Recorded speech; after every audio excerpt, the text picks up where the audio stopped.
Morning walkthrough of the irrigation. It does run the length of the pollinator garden, and juts over down that way from the main source. So it does not have a shutoff valve yet. This is line 2. Each bed will have a shutoff. Let me show you down here. Whoop. Each bed will have a shutoff. That one doesn't have one yet. I just have it capped because I ran out of shutoff valves. This one doesn't really need water because it's my lavender and they like it dry. So I think I'm just gonna put the shutoff valve on and leave it shut off. This one has not been connected yet. This would be line 3, and it would go here to containers by a 1/4 inch drip, and that would be line 4, which would also feed over around to the containers over there with 1/4 inch drip.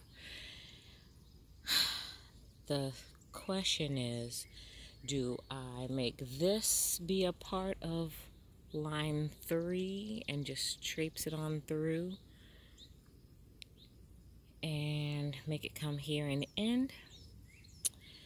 I have line 1, line 2 going over, and I think I'm just going to tie it in to the main line that comes around here, and then it would go over and feed into the bed out there, so it has a water source also.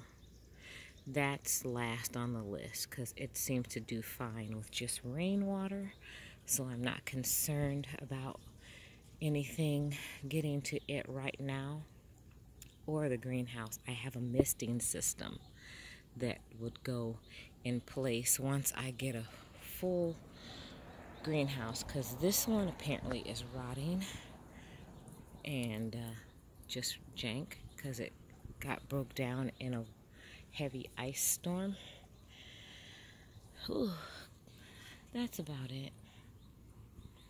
So everything will be one huge grid of lines, but each bed will have its own shutoff, and I think I need to put a shutoff on this down there.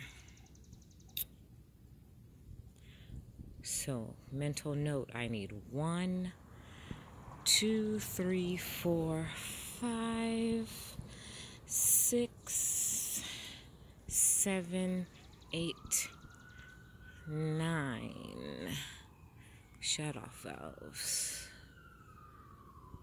because the lines that would come to the containers, those drip emitters have the little adjustables, so each pot can be broken down accordingly to how much water it needs. So I would still like to have a complete water source, but I can control each pot at the pot because of the way those emitters are made on the little line. It can do a spray out fan type kind of sprinkler system-ish, or it can be reduced down to just a drip or turned completely off. So I think that's what I'll do for those. Now my local store does have these shutoff valves, and they're listed as being a Rainbird product, but I bought these online at the sprinkler warehouse for $1.95 each, as compared to getting them at the store with the rain drip name on the bag for $2.99. I have 6 already. I purchased 2 more, so I still need 3 more.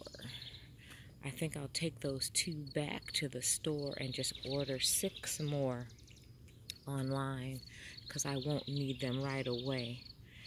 They'll come in time for me to hook up these, because I'm not trying to weave drip line through that jungle of carrots or the jungle of greens and kale. It's not that bad because there's a string line there for my square foot garden. I don't know if you can see it in there. I can see it. You see the string? It's hard to tell from here what you can see or not. But there, see, there's string right there that's making up my grid. So I could just run it along the string. Probably will snap the string, but whatever. Alright, I'm going to go in and hopefully you guys could hear half of what I said because I have this crazy case on and not my earbuds.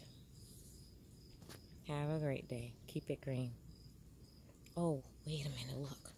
The hill is mowed. Yay! And I've got some beauties hiding, some pretties hiding in there. And they're trying to be seen. I've got to address the jungle next. I've got some milkweed in there too trying to pop out. And the butterflies can't really get to it. But it is kind of a covering for when they do, if they do lay eggs over there. They're protected from being just out in the open. Okay, this is 6 minutes. Let me get off of here. But everything is coming along slowly but surely.